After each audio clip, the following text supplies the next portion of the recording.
बहू और बुलेट। घर के बाहर फट फट फट की जोर से आवाज हुई। सीमा को लगा कि पटाखे फूट रहे हैं। वो डर के मारे घर से बाहर निकली। देखा तो सामने योगेश यानी कि पतिदेव एक बुलेट बाइक पर बैठे हैं। अरे डर गई क्या? बाइक लेकर आया हूँ तुम्हें घुमाने के लिए। सच में? मुझे लगा पटाखे फूट रहे हैं।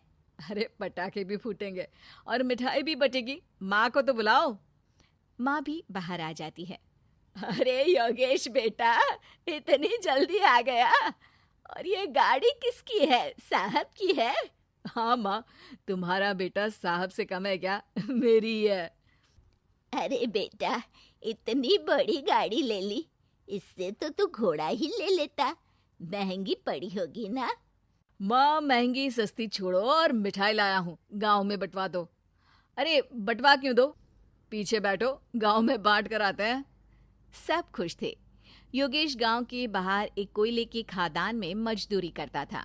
मेहनत और अकल से उसने वहां ठेकेदारी का काम सीख लिया और सूझबूझ से ठीक ठाक पैसा बनाने लगा। गांव में बात फैल गई कि योगेश के घर धमाका गाड़ी आई है। ऐसी गाड़ी पहले कभी किसी ने गांव में तो देखी नहीं थी। योगेश और माँ गाड़ी से वापस घर आ जाते हैं।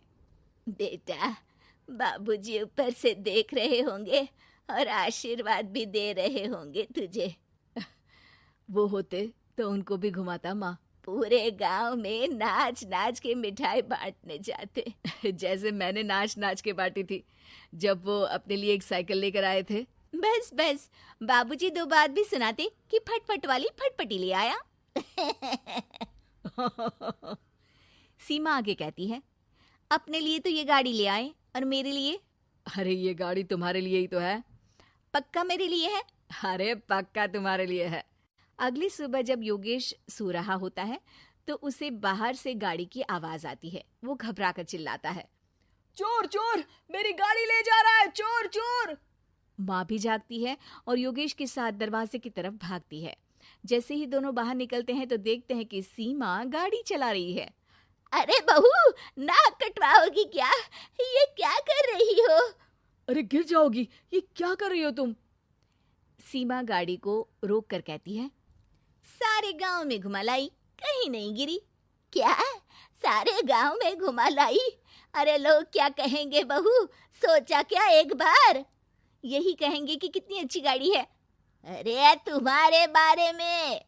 हाँ, कहेंगे ना कि देखो कितनी अच्छी गाड़ी पर बैठी है। बहू गाड़ी रखकर योगेश और सासू माँ के पास जाती है। तुमने कब गाड़ी चलाना सीखा? हमारे बाबूजी के पास पुरानी स्कूटर थी, सीख ली।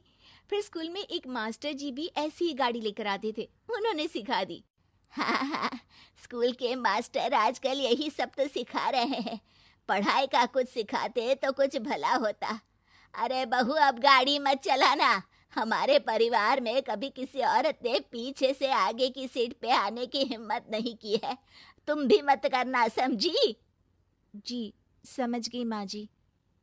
सीमा सास की बात सुनकर चुपचाप रसोई में जाकर उदास होकर खाना पकाने लगी है। सास सुबह सुबह मंदिर से पूजा करके लौट रही होती है। तभी उसे दो औरतें रोक लेती हैं और कहती हैं, अरे बहू को थोड़े अच्छे लक्षण भी सिखा दो। गाड़ी चलाने निकली थी, गांव की मर्यादा का कोई ख्याल नहीं है। वही तो। अरे पैसे आने लगे हैं तो क्या मतलब कि किसी रीति रिवाज को नहीं मानोगे? अरे समाज में रहना है तो समाज के ढंग से ही रहना पड़ता है। अरे लाज भी नहीं आई बहू को? चूल्हे चौके से निकलकर सीधे गाड़ी लेकर चौराहे चबूतरे नाप लिए, फट फट फट करते हुए। अरे कुछ कह देना उसे।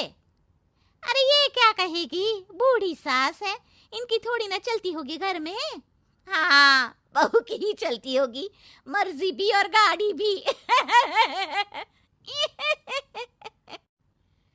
सास सब सुनकर घर आती है और बहू को चिल्ला के बुलाती है, अरे नाक कटवा दी सबके सामने गाड़ी चलाकर।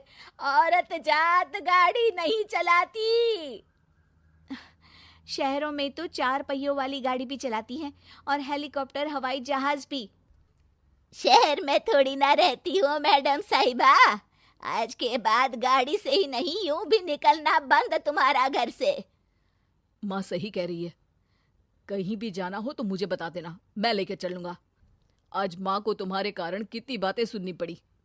इतना कहते हुए योगेश वहां से चला जाता है।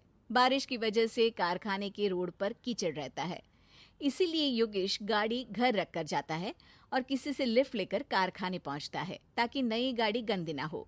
लेकिन शाम को इतनी तेज बारिश होती है कि उसे वापस आने का कोई साधन ही नहीं मिलता। बारिश बढ़ती जाती है। रात के 11 बज जाते हैं। रास्ते में एक नदी का ब्रिज है। अगर उस पर पानी आ गया तो योगेश कारखाने में ही फंस जाएगा। पूरी रात भूखे प्यासे बितानी पड़ेगी। घना अंधेरा, बिजली की कड़कड़ाहट और तेज बारिश। राजेश डर भी रहा था, ठंड से कांप भी रहा था। तभी उसे रोड से आती हुई एक रोशनी दिखती है। वो देखता है कि उसके सामने एक बाइक आकर खड़ी हुई है। वो ऊपर वाले को धन्यवाद देकर उस बाइक वाले आदमी की तरफ बढ़ता है, पर पास जाकर देखता है तो भौचक्का रह जाता है। सीमा, तुम यहाँ इतनी बारिश में गाड़ी पर? पहले बैठो तो, नदी ब्रिज पे आ जाएगी तो जाना मुश्किल हो जाएगा। योगेश गाड़ी के पीछे बैठता है। सीमा गाड़ी चला रही है। मैंने तो तुमको पहचाना ही नहीं। गाड़ी की आवाज तो पहचानी होगी ना। अरे पर मुझे नहीं पता था कि तुम आओगी। अच्छा किया कि तुम आ गई। माँ नहीं आने दे रही थी, पर हमेशा पति पत्नी की रक्षा थोड़ी ना करेगा, पत्नी को भी तो करनी चाहिए। योगेश को सुबह अपने किए पर पछतावा होता है। उसकी आंख में आंसू आ गए जो बारिश की बूंदों में बह गए थे। उसके बाद सीमा को सास ने और योगेश ने खुशी खुशी समाज की सीमा लांघने की मंजूरी दे दी। अब वो जहां भी जाती फट फट फट गाड़ी पे ही जाती।